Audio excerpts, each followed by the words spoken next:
I've been warning about this for decades.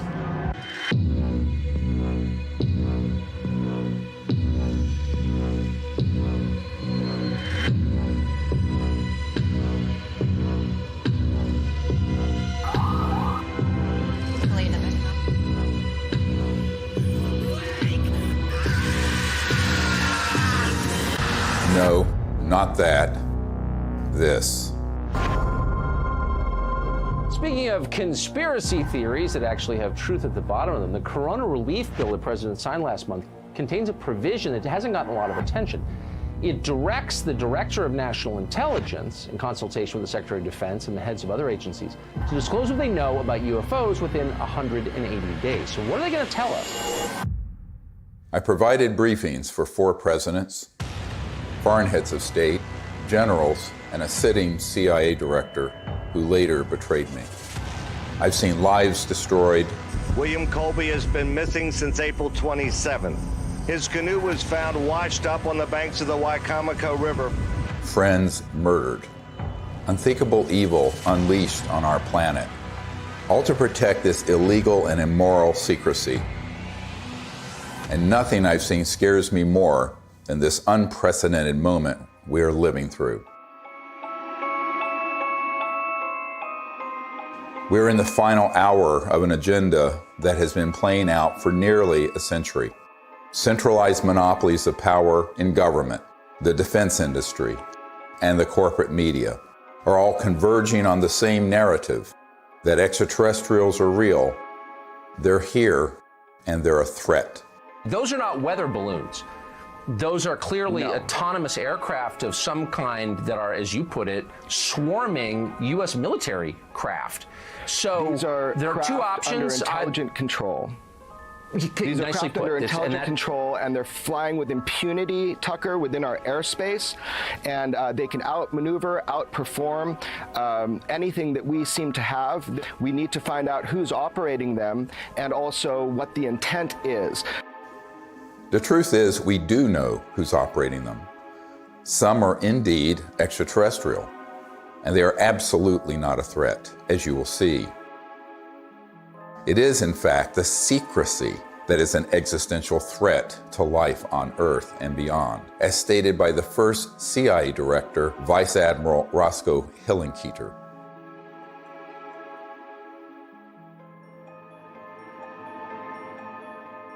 In 2020, I was asked to brief the President and Vice President on a situation that completely spiraled out of their control.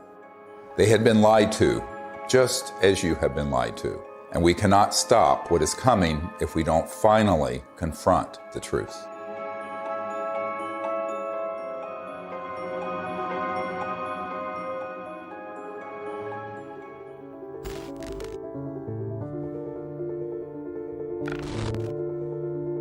This may be one of the most important photographs ever taken. A dissection of an unknown humanoid from sometime in the 1920s. It clearly isn't human. I don't call it extraterrestrial for one reason. We don't have the history of that it came out of an interstellar craft. We don't have the genetics on it. And there are a group of doctors who are obviously doing the dissection, and then there are suits, very much look like government officials in the perimeter watching. A woman called me up a few months ago whose mother was a seamstress on the atomic bomb project and built the covering for the bomb that was dropped on Hiroshima and Nagasaki. So she was cleared to the A-bomb project. She was then, of course, moved to the only atomic bomb squadron in the world at Walker Field, which is where Roswell is. At that time, she acquired this photo. How do we know? We tested the paper to establish that it was pre-19 early 50s. And it's a photo of a photograph. And so we do a whole research project on it. We have it analyzed by the top medical archivist in the world, Dr. Burns in Manhattan, who establishes that it is the 1920s. We have the top clothing experts at the Metropolitan Museum of Art determine that those absolutely are from the 20s. So medically, clothing, everything. But if it is what we think it is, it means that there had been targeting and retrieval of extraterrestrial material and beings that are 20, 25 years before Roswell. And that opens another whole chapter. Now, the reason I think that's quite possible, I've had members of my team who've been in the vault and in the classified projects who have seen top secret files going back to the late 1800s and early 1900s dealing with ETs and ET craft and beings. So everyone thinks everything happened at Roswell. No, this goes back longer. Think about that. At least 100 years of UFO secrecy. Do you really think this guy, or this guy, or God forbid, this guy, really have a grip on this issue? Excuse me, I didn't mean to fart out of my mouth. They don't. This is why heads of state from around the world come to me, a retired medical doctor, to get the truth about this phenomenon.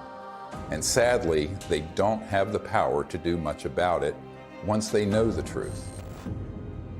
In 2001, I brought together 20 senior military, intelligence, and aerospace whistleblowers at the National Press Club in Washington, D.C., for a press conference that would change the world forever. The men and women who are on this stage and the some 350 additional military intelligence witnesses to the so-called UFO matter and extraterrestrial intelligence can prove and will prove that we are not alone. This marked the public debut of the Disclosure Project and the launch of the global disclosure movement to end UFO secrecy and disclose technologies that would end poverty, climate change, and the use of fossil fuels overnight and transform every aspect of life on Earth. One of the biggest bombshells at that 2001 press conference was the testimony of Carol Rosin, an aerospace executive who worked beside Wernher von Braun, the Nazi rocket scientist who came to America after World War II to work for NASA. Carol received his deathbed confession, a testimony so terrifying that we spent the last 20 years trying to warn about it. Now, here was von Braun sitting at a desk when I first met him, explaining to me that he was told he only had 3 to 6 weeks to live, but that he was going to stay alive long enough to teach me what the real game is that's going on. And it started out when I was in the industry, the Russians were the threat. We had to build space-based weapons against the Russians. And then third world countries called nations of concern at that time. And then the asteroid threat, which I thought was kind of comical that we could just put weapons up there to shoot down or steer an asteroid. And then it leads to the last card. And then he would repeat to me over and over, and the last card, the last card, the last card would be the extraterrestrial threat. He explained to me that there was a moment when we were going to be told that the extraterrestrial beings, that their craft were a threat, and they were not. These craft that have come here are now not UFOs, they're identified flying objects, and we know that they have beings in them. And we have witnesses here who have told you that they can shut down our missile silos. They can stop a rocket going into space that's a test. We have witnesses here who have worked in the classified departments who have the courage to come forward here to support what Wernher von Braun told me back in 1974 to 77. At the end, I said, and it's all a lie. Well, it's still all a lie. The ultimate dream of the dialectical war machine, the military-industrial complex, is to have this war with a potential extraterrestrial civilization. It's their dream of all times. You know, you can roll into place all the kind of strictures of a national security state. You can spend literally trillions of dollars a year on massive military equipment, super high-tech equipment, et cetera. And so that it's logical that they would use that as an excuse. And we do know from repeated examples of it that the utilization of a false flag operation to initiate a war goes on over and over and over again. Our human family does that. The nation states do that. Hitler has done it. They dress up troops looking like some other neutral country they want to invade and have their own troops dress up like them and pretend they've assaulted somebody, and they rush in and attack that country. You know, it's gone on and on. Flashback to September 11, 2001. The world is in shock. The American people are paralyzed with fear and grief. Over the next few days, an unprecedented show of solidarity and patriotism. Americans fly their flag from every car and hang them outside their homes. They unify around an overwhelmed president, brought together as one by terror and loss. Few raised an eyebrow as constitutionally protected freedoms disappeared and the war drum beat loud and unopposed. The 9/11 attack set the stage for an invasion agenda that had been pre-planned for years, as General Wesley Clark revealed in a 2007 interview. He said, I just got this down from upstairs, meaning the Secretary of Defense's office today, and he said, this is a memo that describes how we're going to take out 7 countries in 5 years, starting with Iraq and then Syria, Lebanon, Libya, Somalia, Sudan, and finishing off Iran. I said, is it classified? He said, yes, sir. I said, well, don't show it to me.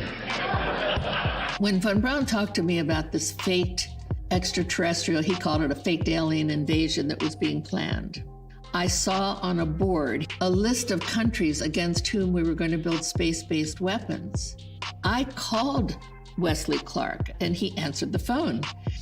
And I said, well, what is it about? And he said, well, I asked that question. What is it about? And the guy at the desk said, I don't know. I said, we're going to war with Iraq. Why? He said, I don't know.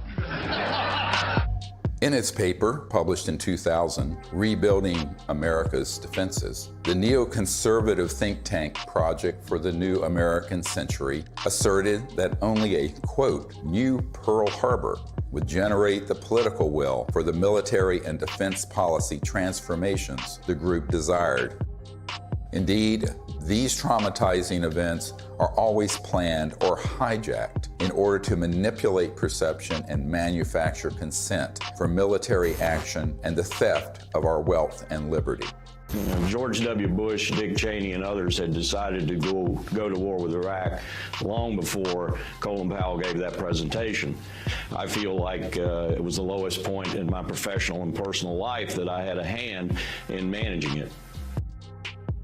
But we've come a long way since the 9/11 attacks. That same document that called for a new Pearl Harbor goes on to describe how we need to put weapons in space, and even predicts the creation of the Space Force. For a complete fascist takeover, the men behind the curtain will have to play their final card, a cosmic 9/11. This temptation to generate a false flag attack on the part of some extraterrestrial civilization, you even hear people like Ronald Reagan make reference to it. Perhaps we need some outside universal threat to make us recognize this common bound. I occasionally think how quickly our differences worldwide would vanish if we were facing an alien threat from outside this world. Wouldn't it be clear if we all of a sudden found ourselves being attacked by an extraterrestrial civilization? We'd finally all come together. Wouldn't that be really lovely? Well, it's not really lovely for the industrial state. They don't want to lose their other enemies first. They want to use up all that before they go to that extreme. The last card was the most profound experience I had in my whole life. And I accepted the mission. And until Stephen Greer picked me up and talked me into going to the Disclosure Project, when I had just about given up, that's when I saw that there were other witnesses to what's going on, to the truth, to the facts. When she told me what Wernher von Braun had said, it didn't surprise me, because I had previously met with a number of people in the defense industry and in the intelligence community who had already told me that there was such a plan and that it could be actuated at any moment. And that was one of the long-term agendas, was keep the technologies away so we maintain our industrial base of fossil fuel and all this. When we're ready to pull the trigger on releasing this information, spin it in the direction that benefits the foxes guarding the henhouse, the people holding these secrets. But it was interesting to hear that all the way back in the early 70s that he had been warning her about this. And we know that those systems were developed actually in the late 40s and 50s. Truth seekers who explore the wonders of the ET phenomenon walk an extremely dangerous path. Most get sucked into the gravitational pull of the black hole of disinformation, where lies about the UFO cover-up and about ETs themselves poison the minds of even the smartest and most well-intentioned investigators. These lies include ETs are demons. It's all interdimensional, not extraterrestrial. We don't have man-made UFOs. Aliens are abducting people. And the worst one of all, aliens are a threat. Therefore, we need to build weapons in space. If we cannot commit to no weapons in space, to no war in space, then we're going to continue to have wars on Earth, and we're going to continue at the accelerated pace that we're in right now towards our own human extinction. One of the difficult things of the last 6 months was that I learned that the same group that had been feeding false information to the public through TTSA had their counterparts that had been going into the president's office providing some information, but a lot of disinformation. So the way really good counterintelligence works, or disinformation works, is that at the core of it, there's some truth.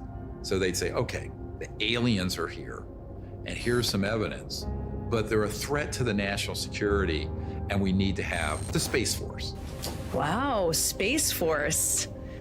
And they get into this thing called the White House and the national security state, and they're completely at the mercy of the people who are going to brief them, and the ones who are assigned and cleared to talk about this issue, by definition, have been in those clandestine operations. I did a video brief for the president, vice president, and also for President Putin. That the problem is, by the time I had good access, they had already been, unfortunately, quite brainwashed on this, had already taken policy steps that included the Space Force creation and what have you, and then we were running up against the election. One thing is clear, is that the normal constitutional channels that you would think would be in control of that aren't.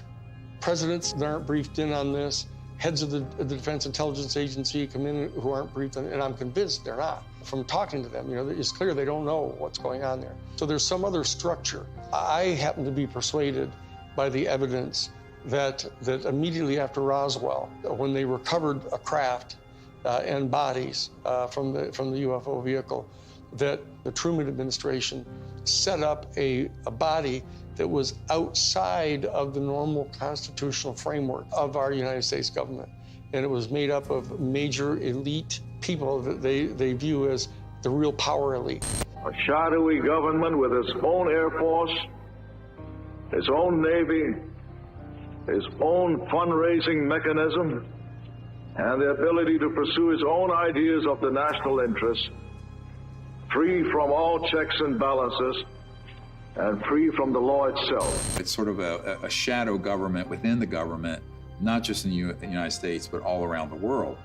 And the kind of power they have, both financially, technologically, and the means of projecting power militarily, is much greater than anything that the conventional military or the conventional government or the President of the United States has. Eisenhower knew it, and by the time he left office was very upset about it. In the councils of government, we must guard against the acquisition of unwarranted influence, whether sought or unsought, by the military-industrial complex. The ETs actually had reached out to Eisenhower near what's now Edwards Air Force Base, Muroc, and really wanted us to stop disrupting the fabric of the universe with these nuclear weapons and advance in a positive way into space and become part of an interplanetary family, which would have been wonderful for humanity, wonderful for the cosmos. But the people who make a lot of money from war and a lot of control of the populace through fear did not want that. So they circled their limousines and sort of moved aside the good people who would have been arguing for that. And that included Eisenhower. We must also be alert to the equal and opposite danger that public policy could itself become the captive of a scientific, technological elite. The fascist element that is owning most of the stock in the major corporations, especially the oil corporations and the natural gas corporations and the pharmaceutical industry, the railroads, the shipping lines. Virtually all these people are fascists, all during the robber baron era. That's what they did. They laid claim to those areas of our American economy, and they've never relinquished them. Those families and those interests became the foundation of the post-World War II military and intelligence and industrialists. They knew that after we had detonated the atomic bomb, there were ET crafts seen all over, wherever we were doing experimentation or storage or launches or anything, or even research and development. The ETs were very concerned about that for reasons we'll get into. So the military-industrial complex, as Eisenhower called it, became very powerful and developed clandestine, covert, unacknowledged special access projects that eventually moved the president out of the way and pushed Eisenhower outside the inner circle. I tell people that that was the era when the presidency was decapitated. Fascism isn't, somebody wearing, a monocle and 6-league boots with a saber scar, and all that stuff, and strutting around in Nazi uniforms. A fascist is a person who believes that the best way to develop the economic resources of the planet and to distribute them among people is to get a hold of them and have exclusive privileged access to these strategic raw materials, and have the corporations that have access to these strategic raw materials, and to be able to put them through the machinery that they pay for and that they invest in and establishing and producing these products and hiring people. And they believe that that's the best way to have their economy function. And so that the instrumentalities of the state, of the government, are put at the disposal of the private interests of the corporations. And that's exactly what was going on in Germany. The Krupps and the ball bearing factories and the IG Farben corporations, all those big, huge corporations in Germany, they were all privately owned. In fact, they were financed by Brown Brothers Harriman and giving the loans to the post-World War I Germany to build them back up. Andrew Mellon had intimate dealings with Hjalmar Schacht, who was Hitler's private banker. And so did Sullivan and Cromwell. This is dirty, nasty history. Oh, invest in Nazi Germany. Hitler's a great guy. He's a Republican. Don't worry about it. You'll make lots of money. And then Standard Oil, through straw man in Portugal, all during the war. Business thrives during war. You know that. It's a racket. That whole concept of fascism, and it's a word that gets totally misused because people somehow conflate it with just authoritarianism. But it's a very narrow definition, and it's an accurate definition of what it was that the Central Intelligence Agency was doing, actually promulgating the private interest of the major corporations. And they were putting at the disposal of the interests of those corporations all the instrumentalities of the United States government, most importantly, the military and their intelligence operations and their covert operations. We're keeping the oil. We have the oil. The oil is secure. We left troops behind only for the oil. Because they basically believed that what's good for General Motors is good for America. And it was an entire theory of economic development. And so that they viewed anybody who interfered with that in any way at all as an enemy of the United States. And so that's how the national security state got really established and institutionalized. And so that when they encounter an event like Roswell, where this extraordinary technology crashes, they realize that there's this extraterrestrial civilization that's got this technology that is way beyond anything we've got. Their instantaneous response to that was, let's get it for us. And that we'll have it, and it'll give us this overwhelming advantage over any of our adversaries that are threatening our world dominion, or our, what they call full spectrum dominance, was their actual term that they used. My granddad and I, when we were talking, I'll never forget it. And he said, he was talking about Patton. And of course, he said, I was in Czechoslovakia with Patton in April of '45. And I thought, oh, that was neat. What did you do? And then he's like, well, Patton had to secure a lot of the stuff that the SS had. And I said, oh, that's interesting. And they said, well, we went into this warehouse and there were all these exotic, jet aircraft, rocket engines, parts of the V-2 and maybe a V-3, I don't know.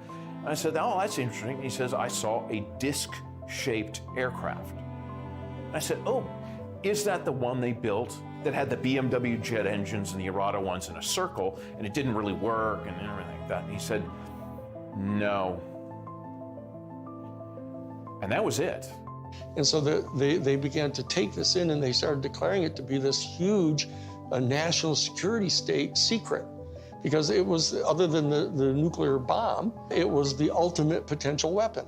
And so they wanted to be able to use it at their disposal for their private benefit. That fascism and the fascistic proclivities of these big industrialists and very powerful people, they know they really can't control 8 billion people unless they first control their minds and their beliefs and their attitudes. As Nazi war criminal Hermann Göring said at the Nuremberg trial, the people can always be brought to the bidding of the leaders. This is easy. All you have to do is tell them they are being attacked and denounce the pacifists for lack of patriotism and exposing the country to danger. It works the same in any country. The buffoonery of the Third Reich was instructive, and they learned that that kind of behavior wouldn't be effective. So they went subterranean. They went covert. People don't understand. We won the battle of World War II. We did not win that war.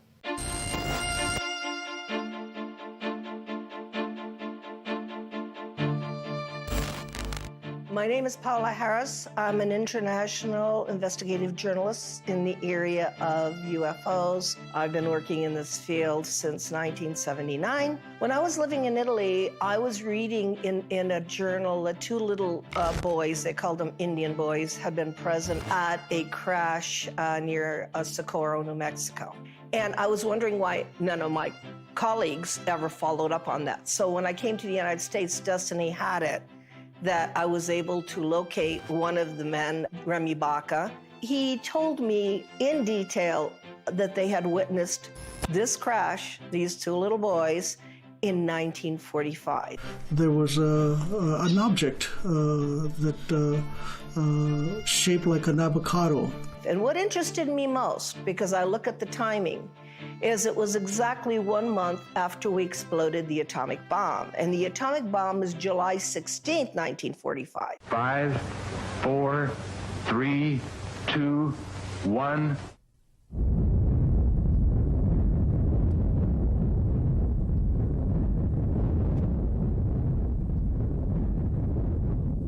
And they actually went up to the crash site and saw 3 beings. They were tall and thin, they had long arms. They said they looked like a standing fire ants. One of the witnesses said he thought they were hurt because they were screaming, and the witness was 9 years old, so he wanted to go in and help them.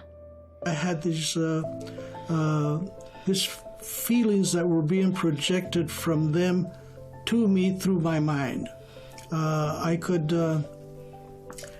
feel what they were feeling, pain, anxiety. They were far away from home. They were lost. They were hurt. And I could feel that. And I could see all kinds of pictures in my mind that to this day I have not been able to figure out what they were. So why it's important is we have 2 witnesses. It happened August 16th, 1945. And from that area, about 13 miles away, we had exploded the atomic bomb. So I thought, well, let me go there. And for 5 years, I investigated this case and realized that whatever happened 1 month later was a statement to the planet.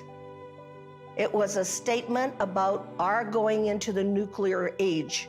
And it was a statement that meant, wake up, because whatever you guys did 1 month before is going to affect you for the rest of the planetary life. Assuming that they've always been there, but what caused this great interest in us, this large incursion after 47? Obviously, yes, the atom bomb. If you accept the multidimensional theory, it's highly likely that we've done a hell of a lot of damage. In somebody else's world, they might have even done more damage there than we did here. We kicked the hornet's nest because we actually were doing more damage in those other dimensions and worlds than we were doing here. Step in the shoes of a generic extraterrestrial who's tied into a civilization that's interstellar capable.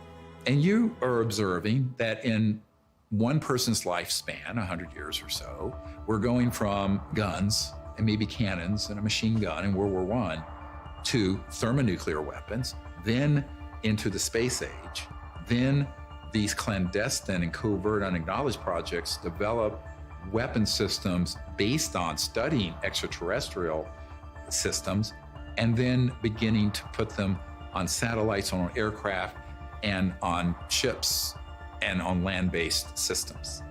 So the ETs are sitting back and looking at this in its aggregate, and now we're decades into the solutions for poverty in the environment, decades into the ability to have a new economy that would be just, and also would be a space economy. We could be out in space peacefully. We're decades to when we should have ended the war to end all wars was supposed to be World War I. What have we done? One war after another. Now they want to launch the big one, this final card that Wernher von Braun spoke of, interplanetary war, by hoaxing an alien threat. So these civilizations are really quite appalled, frankly. And at the same time, we're using weapons like atomic and nuclear that disrupt the fabric of the universe, and their worlds are affected. We knew the world would not be the same. Few people laughed. Few people cried. Most people were silent. I remembered the line from the Hindu scripture, the Bhagavad Gita. Now I am become death, the destroyer of worlds. I suppose we all thought that, one way or another. I am death, the destroyer of worlds, plural. Worlds, plurals, not just this planet. So it got to me that Oppenheimer knew right well that they were having UFO visitations, that someone was interested, and I had in my possession already the MJ-12 documents that are on Ryan Wood's website. A letter from Robert Oppenheimer and Einstein addressed to President Truman. It's called Relationships with Celestial Within Our Bodies. When you say relationships with celestial bodies, and you are calling whoever was over that area cultures, you're not really talking about any kind of hostility. What you're talking about is more integration. So that whole document said, what do we do with this problem? Do we communicate with them and treat them like they're another country? And if so, the United Nations is not capable of handling this. In the document, it says we need to create a supra-United Nations. These are the words of Einstein and Oppenheimer. Who can deal with this problem? The ETs have done a number of things when we go too far, where they stop it. Now, they don't do anything hostile or violent back. They've made it quite clear through very explicit events where the ETs do not want humans going out there with guns blazing. A couple of nuclear weapons sent into space were destroyed by the extraterrestrials. The one incident, for example, was they actually photographed the UFO following the missile as it climbed into space and shining a beam on it, which neutralized the missile. And that is their major concern, is to preserve the integrity of the Earth, because it affects their own system. The very end of the 70s and the early 80s, we attempted to put a nuclear weapon on the moon and explode it for scientific measurements and other things, which was not acceptable to the extraterrestrials. And what happened? They destroyed the weapon before it got to the moon. The idea of any explosion in space by any Earth government was not acceptable to the extraterrestrials, and that has been demonstrated over and over. And what's the consequence? How is that demonstrated? By the destruction of any nuclear weapons sent into space. If they were hostile, they would have just eliminated all that testing. They don't. I find out that is not the way they operate. They warn. They say, what the heck are you doing to your beautiful planet? And you have a choice. We have a choice. We can listen, or we can let it happen. If people are watching the media right now, they're not hearing about the peaceful extraterrestrial craft. What they're seeing are released, supposedly leaked documents, leaked videos, much of which is not even true. They're not real. It's faked right there. And it's being presented in a format that is to cause fear, to make us see the crafts and the beings as enemies. There's no question whatsoever that the elite that are in charge of the national security state infrastructure, both the official infrastructure and the unofficial infrastructure, are in fact not only fascistic in their economic vision, but they're racist. So I'm telling you, when you see the documentation that goes on inside the Third Reich, in the courses that they were teaching at the thing called the Ordensbergen. The Ordensbergen was this series of 4 castles where they trained the SS people, and you get access to their documents where they're talking about this eugenics and everything. Why is it that they hate the Jewish people the way they do? And people don't have any idea. People got some weird, distant ideas about this, mainly because we allied so closely with the fascists, even immediately after World War II, that they suppressed all of this information about them. And so people don't really know the details of what their thinking was. But the bottom line is that this issue of racism runs extremely profoundly deep in this elite, white, male, Caucasian elite that owns most of the stock and shares of the major corporations and are the promulgators of this fascist ideology, right? And these are the people that were put in charge of the UFO program, right from the beginning. Many people who would consider themselves New Age and into all this stuff fall into these camps of, well, there are the good aliens and the bad aliens. And the good aliens almost always look like someone from Norway. And the bad ones have different features or maybe darker. I'm going, this is racism. You just call it out what it is. This is absolutely racism extrapolated into an interspecies level. Not just racism, but speciesism, which is even deeper. We have to try to overcome this. We have to train ourselves. They're hoping that we as humans evolve out of this mindset of ingrained racist tribalism and not go down the path that these covert interests want us to do and extrapolate into space, push out into space the racist world we've had. I call it exo-racism. Justification for war or genocide always begins with dehumanization of the enemy. For example, as part of their anti-Semitic propaganda campaign, the Nazis revived the centuries-old blood libel, the allegation that Jews murder non-Jews, especially Christian children, in order to obtain blood for the Passover or other rituals, in order to lay the foundation for a false flag alien threat. The national security state has engaged in a similar propaganda campaign for decades, a cosmic blood libel. The national security state apparatus and their media allies have been flogging that particular theory that these extraterrestrial civilizations are all here to eat us or to take over our planet and rape our women. There's a whole scenario that's always gone on the part of authoritarian warrior states, about the ultimate other, the Hun. 95% of all of the movies that have ever been made about extraterrestrial life have portrayed them as hostile and dangerous to us, and it sells in that way. I don't know why people watch those movies. But on the other hand, I don't know why people watch cage fighting either. When Unacknowledged went viral and got hundreds of millions of people to see it, within months, they stood up the TTSA with Luis Elizondo, who is a famous disinformation operative in the Pentagon, at least amongst intelligence officials that I've met with, and others who are well-known disinformation figures within the UFO subject. That began the whole process of trying to pull the narrative back to, gee, we don't know what these are, but here's the evidence that we're, quote, leaking, which wasn't a leak, it was a controlled release. And then they hit the button, so the mainstream media that will take dictation from the intelligence community begins to cover it in the New York Times and CNN and every network around the world. Whereas the Disclosure Project has 100 times more direct military witnesses and better evidence. And they wouldn't touch it because it doesn't have the threat narrative attached. It doesn't have the agenda attached. The UFO threat is being exposed by this former Defense Department official.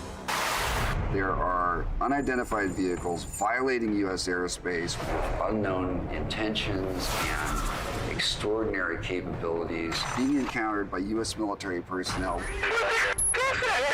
We don't know where they're from.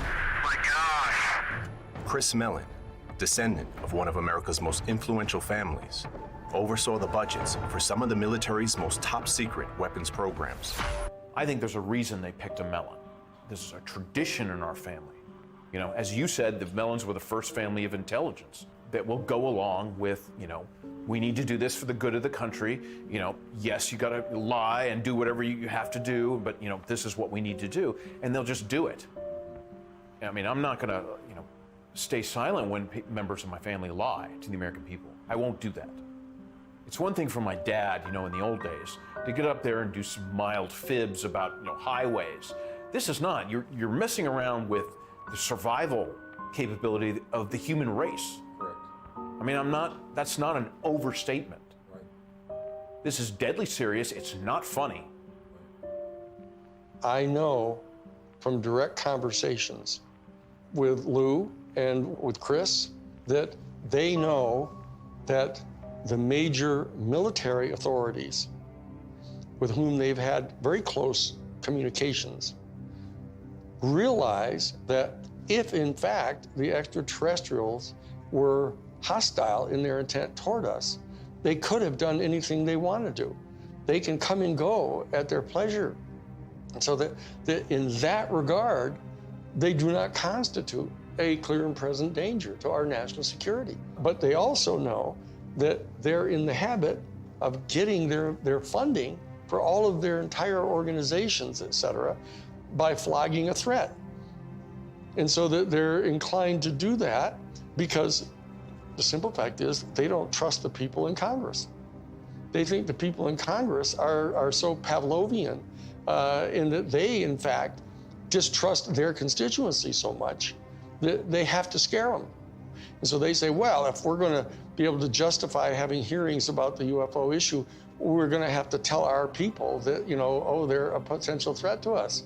And so therefore, they're conning their own constituents. And then they are getting conned by the military-industrial complex because they don't trust them either. And this is a question of integrity. That as long as people are not trusting each other and they're conning each other, you know, this is dangerous. This is how wars start. This is how people lose control of the narrative of what's going on here. Those of us in the CE5 community, et cetera, need to establish some kind of level of discourse with Lou Elizondo and with Chris Mellon. All they have to do is know that we're obviously sophisticated enough to know that what they're saying publicly, they know isn't true. We have to be able to establish diplomatic relations with our own people if we're going to establish diplomatic relations with an entire extraterrestrial civilization. And so that we can't just degenerate into the same kind of low consciousness bullshit, you know, that we're afraid of. The facts about UFOs are so much stranger than the lies that you discredit yourself simply by telling the truth, especially when it comes to so-called alien abductions. Perhaps the most devastating aspect of the cosmic blood libel is the hoaxing of alien abductions by humans in order to create a culture of fear towards extraterrestrials. Dozens of insiders have confessed this secret to me, but it wasn't until 2016 that I was able to get one of them to say so on camera. We did do that, yes. OSI did that. There was a special group out of the 7602nd Air Intel Wing at Fort Belvoir that came out and did that. They had these people that had maybe some sort of defects, anatomical defects that were brought in to fool people into thinking they're aliens. Yeah, I can't give you any specifics because it's still, the program is still classified, and they probably still doing it. I wouldn't doubt it. They were still doing it. These civilians got onto the base and got into something, and they saw something they weren't supposed to see, and this group came out and went into their home and scared the dickens out of them and staged an alien event. Exactly. We have these technologies. They are being used in false flag operations where they hoax events. And the purpose for all of that is a sort of psychological warfare, as it says in the CIA document I have, the director of the CIA saying the UFO subject is very valuable for its psychological warfare potential. And that is a very interesting thing to be written in 1953, right? And what does that really mean? Well, it means that the long-term defense strategy from the late 40s and 50s forward was informed by eventually using this last card to consolidate sort of a global, totalitarian military control of the population. Could it be manipulated purposely by people who have the technology to simulate UFO sightings? And people say, well, of course not. Who would do a thing like that? Well, I would remind you that during the Watergate investigation, it was discovered that there was a plan originated in the White House to surface a submarine off the coast of Cuba and paint the second coming of Christ over the island of Cuba using holograms. Which is well within our technology today. The idea was that since there is a large Catholic population in Cuba, they would be so upset by this vision that this would saturate the communication channels, the telephone system in Cuba, long enough for an invasion to take place. How interesting. I never heard of that. Well, I think that's a classic in psychological warfare, but that kind of manipulation is well understood. And I have personally investigated several apparently genuine UFO cases where there was, in fact, manipulation. My conclusion, the conclusion of scientists working with me, was that there was, in fact, a manipulation taking place and that it was not a hoax on the part of the witnesses, but a hoax on the part of somebody much better organized than them.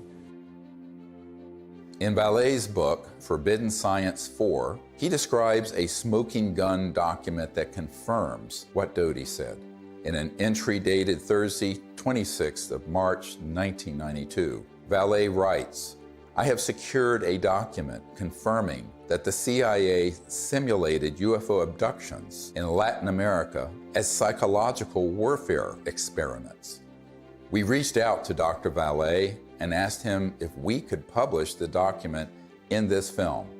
He refused and tried to blame the producers of this film for his decision to not release it. Unfortunately, others in the UFO research community have similar evidence of this cosmic false flag, but are afraid to come forward publicly. This lack of courage or integrity, or both, is precisely why the secrecy persists." I also asked Richard Doty about the last card scenario, using the military lingo for false flag, deceptive INW, which stands for Deceptive Indications and Warnings. Have you been exposed, or did you come across in your career and your network the false INW or the Deceptive Indication and Warnings projects related to this? Yes. And what did you find out about those? That's pretty hush. I don't think I should talk about that. Yeah. I mean, that's when I briefed the head of the Defense Intelligence Agency, that was the main subject. That is, that's very sensitive. Yeah, it's very sensitive. Yeah. Extremely. Yeah. So we'll just pass that question on.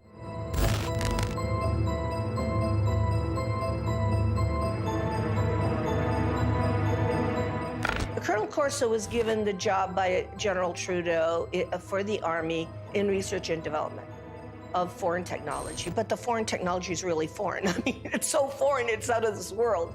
And he explained to me that he had something called a nut file, of which he had fiber optics, high tenacity fibers. He named the things physically that he had there. He knew they came from extraterrestrial crashes or extraterrestrial materials they had recovered.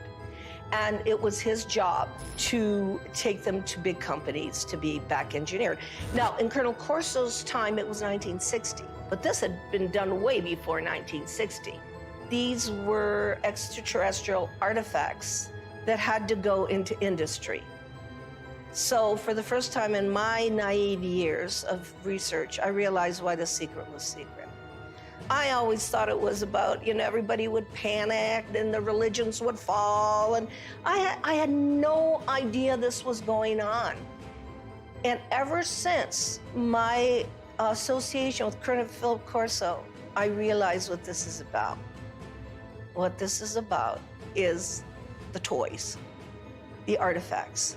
And it's really about the industry. It is not about whether people would be scared or whatever. I think that the younger population and people that have studied this know that there is no danger. I mean, if they're not going to bomb you during the time you're doing the H-bomb tests in the Pacific, I don't think they're going to decide to come out of nowhere and bomb everybody or to have an invasion.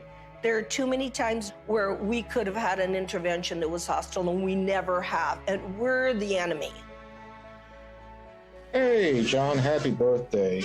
There's no way that I can, sugarcoat this. I was talking to a gentleman about the UAP report, and he contends the Pentagon has alien bodies and crafts. So I just wanted to run this past you. Does DOD have these things, and if so, where? Jeff, the UAP task force is really designed to take a look at these unexplained aerial phenomena, try to help us get a better understanding of them. Again, I'm not going to get ahead of the report that the DNI will submit, that we are helping, obviously, and providing input to, and I think I'll just leave it at that, Jeff. This exchange would have been unthinkable even a few months ago. And notice that he didn't deny it. There are three major lies of the current false flag disclosure of UFOs in the media. Number one, we do not know what UFOs are. Lie. Number two, the U.S. military does not have any aircraft that can perform in the way these UFOs maneuver. Lie. Number three, they are a threat to national security. Lie. The only threat to national security and world peace is the unacknowledged projects using man-made UFOs and other technologies to hoax alien events. Period. And yet, we are inundated with messages about the threat to national security posed by UFOs. We take all incursions into our operating spaces seriously. So, I mean, like everybody else here at the Defense Department, certainly we are taking the entire matter seriously as it regarding the potential for safety concerns. One of the most brilliantly subtle disinformation techniques currently being deployed against the people of Earth is this air of phony agnosticism that has been generated surrounding this issue. Do you believe that they sincerely don't know what these things are and where they don't? We have the best military on planet Earth, the greatest intelligence agencies. These are true unknowns, and they were swarming our military arsenals. They're seen over nuclear facilities. This is documented. We need to find out who is operating these vehicles. There's a certain studied agnosticism that the media is allowing to come out through these ufologists. For example, Nick Pope. I mean, we are under siege. It's like there's a war of nerves going on. And if this was drones belonging to a foreign adversary, there would be an absolute outcry. And yet, the situation we're in, that we don't know what these things are, and they might even be extraterrestrial, that's worse. So I agree with Luis Elizondo on this. This is a potential catastrophic failure of intelligence. The same thing with people like Chris Mellon, whether he's been paid or not. he will get up there and say, well, we don't know what these are, we need to study them. There's a vital national security issue, which is that our sovereignty is being violated by vehicles of unknown origin. Chris and I have met, we've talked about all this stuff. I think the TTSA program was a little goofy with Tom DeLonge. This is a mechanism to change the way the government acts. You're going to see us dealing with the Senate, us meeting with the intelligence services of other governments, and everyone is coming out of the woodwork and saying, this is real, we got to do something about it, and it very well could be a threat, but we can't put our head in the sand. Former Blink-182 frontman Tom DeLonge launched To the Stars Academy, or TTSA, supposedly to bring scientists and whistleblowers together to advance the disclosure of UFOs. In reality, this was a thinly veiled front group for the Defense Intelligence Agency, staffed with notorious spooks like Jim Semivan, the former head of covert operations domestic for the CIA. All of a sudden, the same media outlets that historically ridiculed this subject started fawning over DeLonge and his entourage of disinformation agents, and always with the specter of an alien threat. Hal Puthoff was soliciting me for funds for his quantum communication thing, which I think the Navy has had for 30 years. So there's a lot of disconnects going on. And of course, they've left that TTSA program, and I don't blame them. I think it was a shit show. And some type of CIA, quasi-psyop, something. And I don't think anybody was really excited about it. And when they say, this is a mystery we need to solve, that is not true. As you and I know, the US military, especially the Navy, has reams of information on every shape of craft, where it's from, who's driving it, what they're up to, Forget it. It's just been going on for 70 years. The military-industrial complex is not stupid. Neither are the branches of the military. They know exactly what's going on. I think Chris means well. I really do. I don't think he's one of these guys, that's going around here, I'm going to fool the public and get paid for it. He doesn't need the money. I don't need money. We don't need fame or money. That's the last thing a melon wants. I'm telling you. And of course, TTSA even had a Lockheed Martin Skunk Works engineer who said, we need more money to study this because we don't know how these operate. In 1984, I got my chance to go to the Skunk Works. I'm working on things that defy imagination. Meanwhile, we published a letter that was written to Ben Rich, the head of the Lockheed Skunk Works. And the person writing was a friend of Ben Rich and said, are these UFOs ours or extraterrestrial? And Ben Rich writes back, they're both. He acknowledges that they are both extraterrestrial and ours.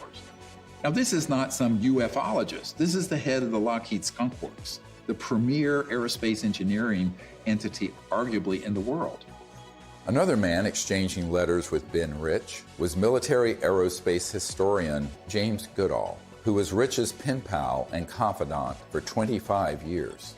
I met Mr. Goodall in April of 2021 at the 20th anniversary of the Disclosure Project, which we celebrated in Scottsdale, Arizona.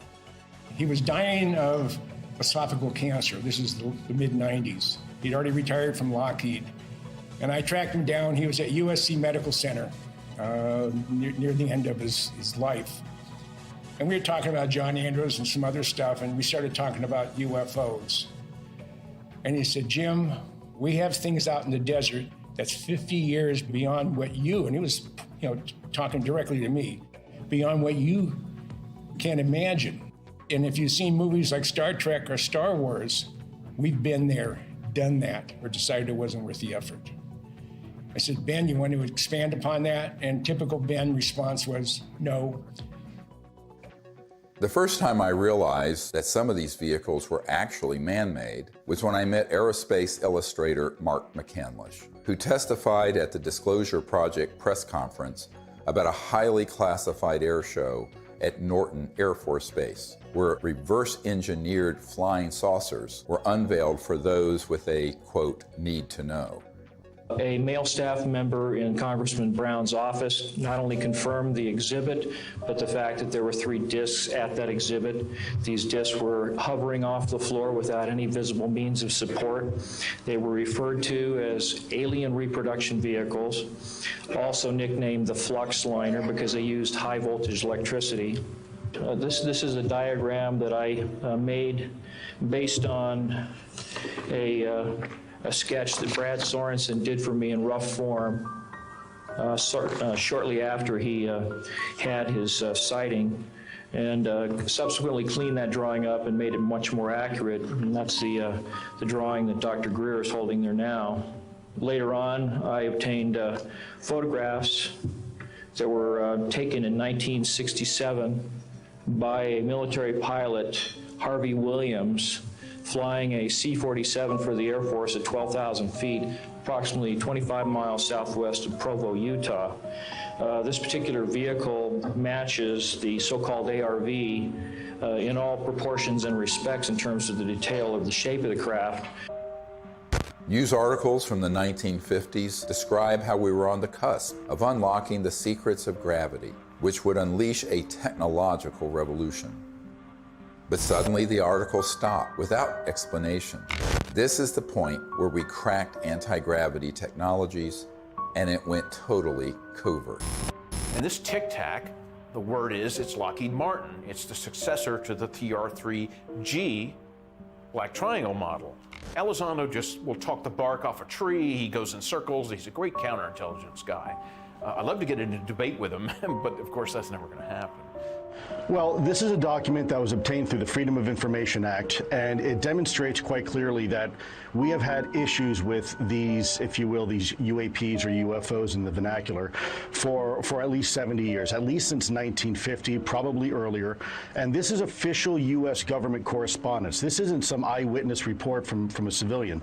This is official government documentation from military personnel to very senior military brass. And what it says is very quite compelling that, look, we've had a lot of military and intelligence eyewitnesses, to include special agents and scientists, and all of them are seeing these things. And more importantly, the frequency has occurred on a regular and continuing basis over sensitive U.S. military facilities. And this has been occurring, Tucker, again, since 1950. The U.S. government has finally admitted that this is not some sort of secret U.S. technology. Quite the contrary. Over the years, dozens of defense and aerospace industry insiders have briefed me on what they were really working on at places like the Lockheed Skunk Works, going back to the 1940s and 50s. Many of these man-made aircraft have been spotted by thousands of eyewitnesses and become part of the UFO lore, indistinguishable from actual ET craft. These rogue, covert operations within the military-industrial complex stage thousands of sightings, abductions, mutilations, and disturbing encounters with our public-facing military, knowing these incidents will be mistaken for ET craft. This confusion between what is extraterrestrial and what is man-made is essential for pulling off a false flag that would be blamed on aliens. This is from 1983, Hudson Valley, very famous cases, many witnesses to these transformer-sounding objects, and underneath, when they were close, you can see superstructure and tubes and other things. That is not extraterrestrial. Now, have there been extraterrestrial vehicles of boomerang and other shapes? Yes. But where do you think they get the idea? And also, how else do you create a false flag? You have to create structures that would be believably not aerodynamic. Some of them are kind of hybrids. They'll have some conventional propulsion as well as electrogravitic, and they all have structural, superstructure components that are clearly a man-made machine, not an interstellar vehicle. This is 1989 in Belgium, that you can see all the tubes and structures underneath. Again, this is global.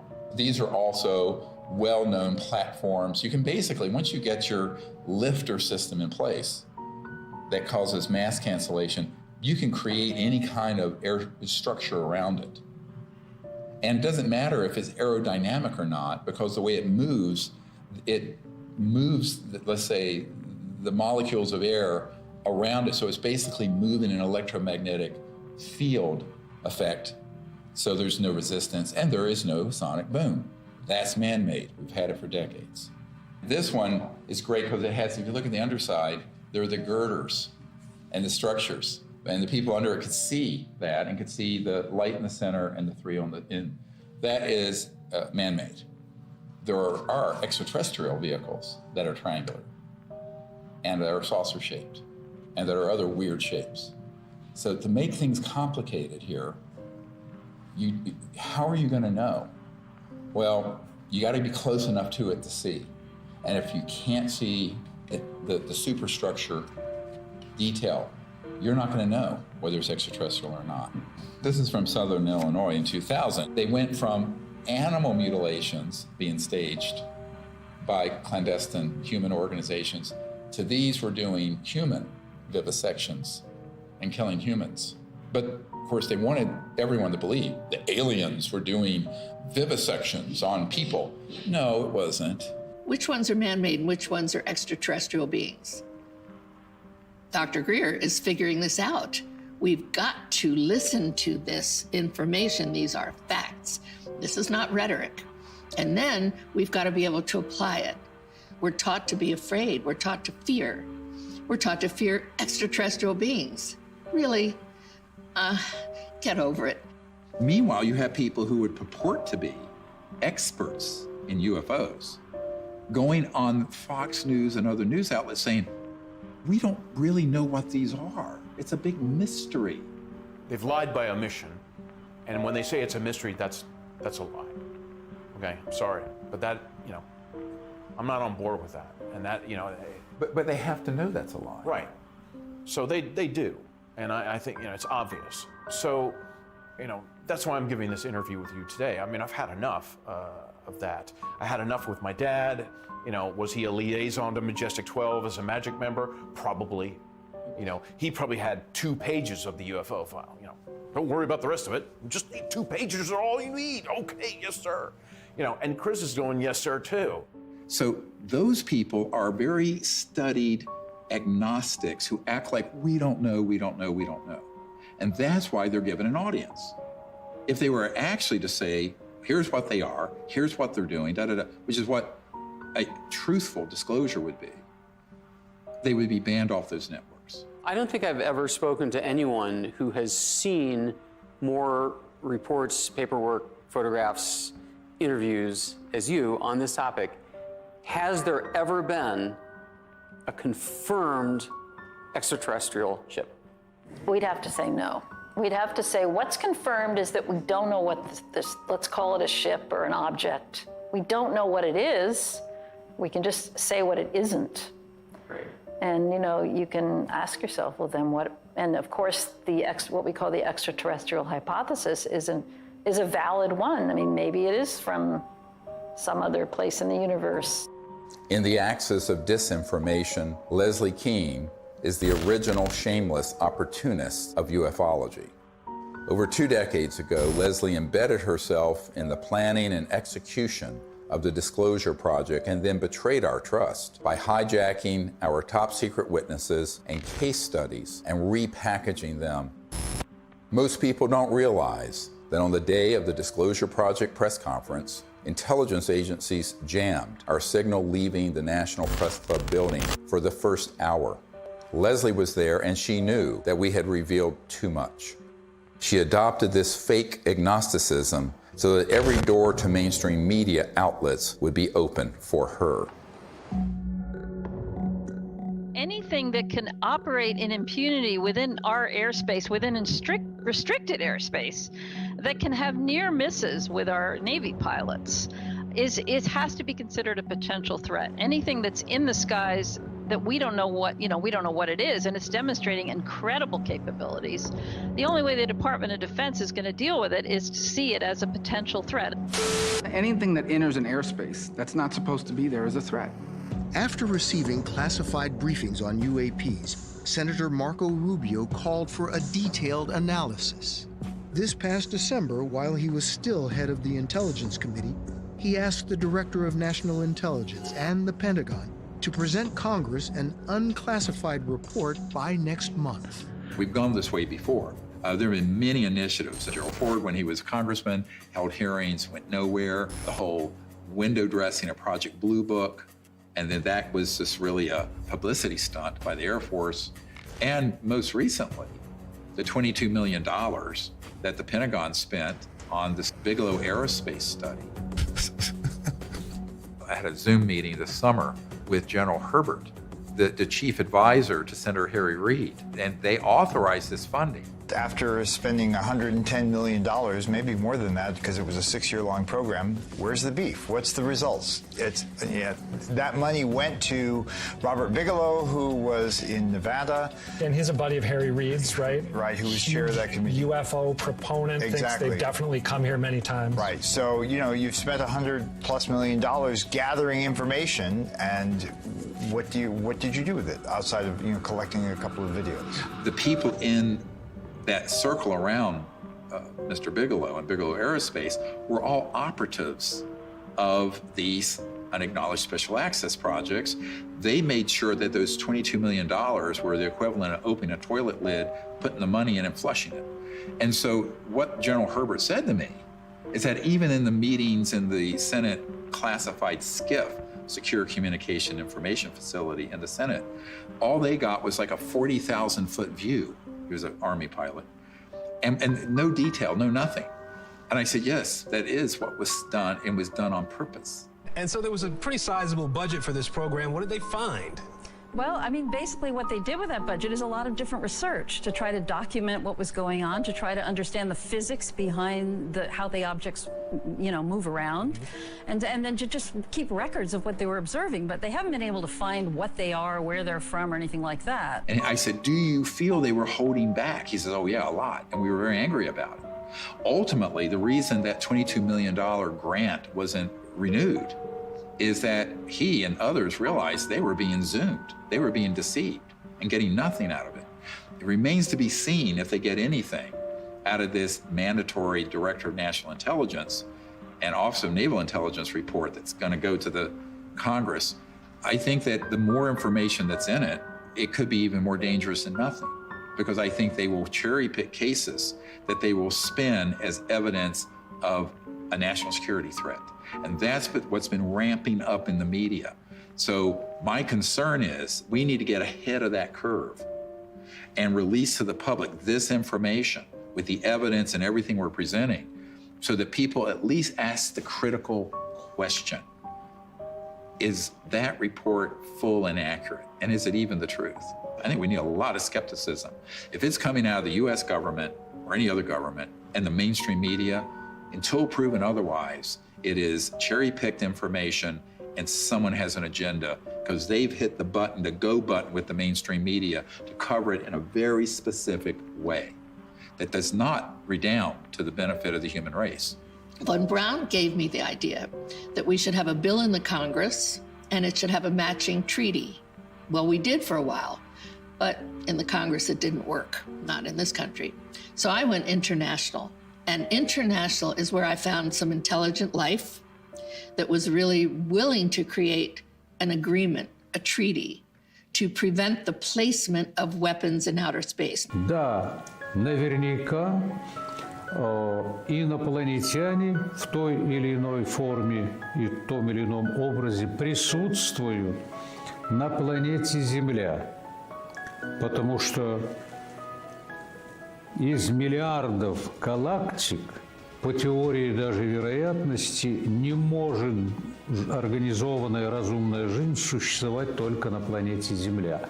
Но пока инопланетяне своим присутствием не нанесли никакого ущерба землянам, инфраструктуре и вообще живым организмам на Земле. Поэтому говорить о том, что есть инопланетная угроза, это, наверное, не соответствует реальности. The beauty of having these Russian generals come forward and say this is that we've had a lot of, like Colonel Corso and others come forward with evidence. Now we have these senior people in Russia. And we need more countries to do this, where they unshackle their leaders who know the truth of this and speak the truth to the world community. Now, if you listen to a lot of people, you hear, there are already weapons in space, blah, blah, blah. But the fact is, if anyone reads this treaty, which is hard to get them to do, it's on peaceandspace.com, then you will start to see, and it does tap people, along with the treaty, CE5 events where people can actually have an experience. What more do we need? Well, if you're listening to the scientific method that's been taught to most of us, there's no evidence, we're still looking for it. That is ridiculous. What about the people like me, like Dr. Greer, like 900 other witnesses? What about them telling the truth, risking their lives? The courage that it takes to do this, I haven't had it until now. There is another path, just outside the gravitational pull of that black hole of disinformation. It's the path I've spent my whole life fighting for and protecting. It's the path that leads to enlightenment, world peace, and the realization of technology so advanced that to us, they would seem magical. This is the path of truthful disclosure and peaceful relations with our brothers and sisters from the stars. CE5, or Close Encounters of the Fifth Kind, is a set of protocols I developed to initiate peaceful contact with interstellar civilizations. It's easy enough for anyone to do, and will absolutely transform your life. Millions of people are learning how to do CE5 by connecting with local CE5 groups or by downloading guided meditations in the CE5 Contact app. Doing that in the context of meriting citizenship in a galactic civilization is a very meaningful meme. To say, look, we need to work on ourselves. We need to elevate our consciousness. We need to hearken to the higher angels of our own nature, etc. That's all a dynamic that we do have control over.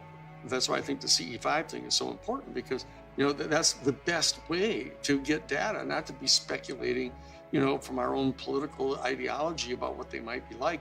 We really have to have direct communication with these beings. The more, the better. That dual role of elevating our own consciousness and rising to the highest levels of the angels of our own human nature on the one hand, and reaching out to establish communion and contact with the extraterrestrial beings themselves, are the two pathways that we have.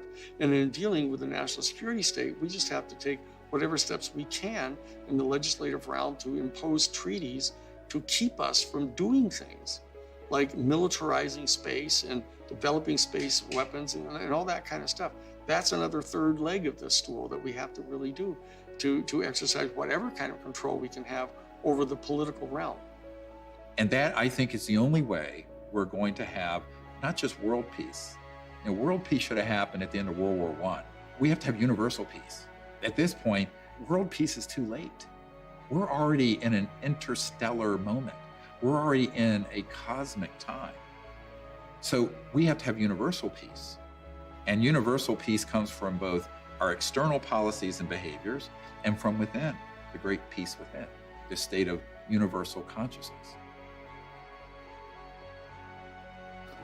As we wrap up this film, we are seeing the threat narrative intensify by the day. Language like, "We need to stop trying to contact aliens," seems to confirm my long-held suspicion that CE5 would be blamed for a staged alien attack. Do not believe this lie. This isn't entertainment. This is our survival. I saw that Dr. Greer would never stop doing this until he took his last breath, and that he needed help with this. This is not about us. It's not about, fame, fortune, money. There's no money anyway in all this. It's about finding a group of people that have the same vision, but the most beautiful vision he has. And I've attended so many CE5s, is that he has found a way, a non-hostile way, to communicate with who's ever out there, because whoever's out there is depending on him to change this situation. So that, for me, is the most important. The CE5 protocols that everybody can do is going to make a darn difference. So for me, the Disclosure Project is a miracle. And it hasn't been easy. It has not been easy. Can I give you a hug? I love you. You just keep going. We're here. You just keep going, okay? I'll never leave you, so you just keep going. Do what you do. And do what you do the best, because if we don't do it, nobody's gonna do it. Do you understand that? Okay.